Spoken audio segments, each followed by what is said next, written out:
Soyons saints, en partenariat avec Magnificat.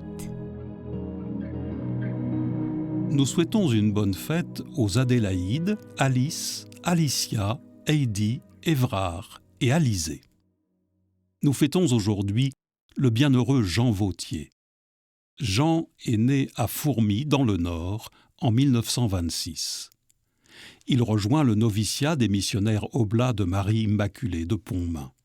Puis, il étudie la philosophie dans un séminaire de Seine-et-Marne avant de rejoindre Solignac, près de Limoges.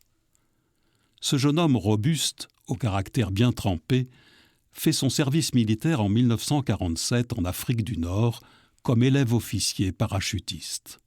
Puis il retourne à Solignac et y prononce ses vœux perpétuels le 8 décembre 1949.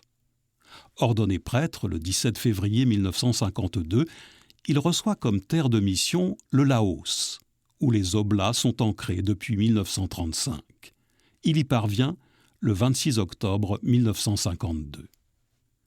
Jean Vauthier n'a pas son pareil, une fois rendu au Laos, pour enseigner le sport, la musique ou aménager des systèmes d'adduction d'eau pour les rizières.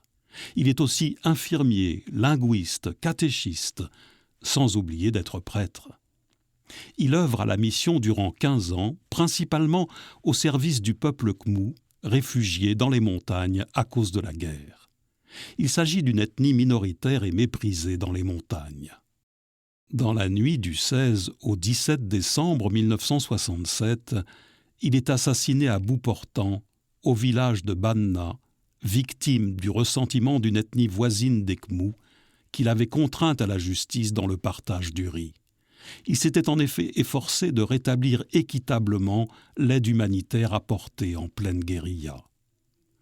Un des catéchistes écrit ensuite à ses parents « Le père Jean est mort parce qu'il nous aimait et qu'il n'a pas voulu nous abandonner. » Il est béatifié en 2016 avec d'autres martyrs du Laos, tués entre 1954 et 1970. Nous pouvons nous mettre aujourd'hui à son écoute, lui qui écrit à ses confrères « Nous ne sommes rien par nous-mêmes, mais nous sommes des Christ ambulants. »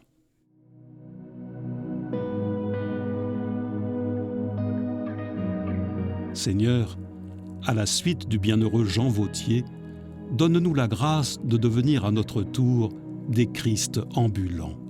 Soyons remplis de la vraie joie, celle qui vient du ciel.